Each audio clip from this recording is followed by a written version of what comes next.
کبھی آپ نے غور کیا ہے کہ جب ہم سے کوئی غلطی یا خطا ہو جاتی ہے تو دو طرح کی مختلف آوازیں ہیں جو ہمارے ذہن میں آ جاتی ہے۔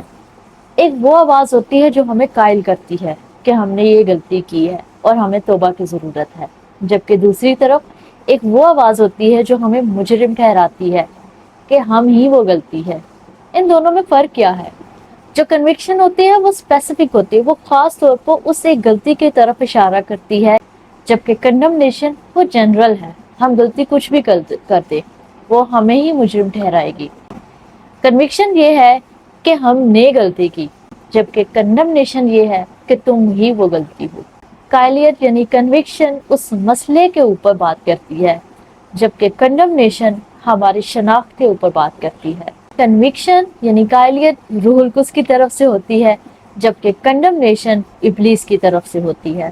کنوکشن آپ کو ایک امید دیتی ہے دوبارہ سے اٹھ کھڑے ہونے کا اور مسیح میں چلنے کے لیے، جبکہ کنڈمنیشن آپ کو گھرا دیتی ہے اور نا امید کر دیتی ہے۔ کنوکشن جو ہے وہ توبہ کی طرف لے جاتی ہے، جبکہ کنڈمنیشن سے ہمیں پچھتاوا تو ہوتا ہے لیکن ہم توبہ نہیں کرتے۔ اگر آپ اس بارے میں ڈیٹیل کلام سننا چاہتے ہیں تو ہمارے چینل کو سبسکرائب کریں، بہت جلد آپ کو اس پر ایک پوری ویڈیو مل جائے گی۔ God bless you.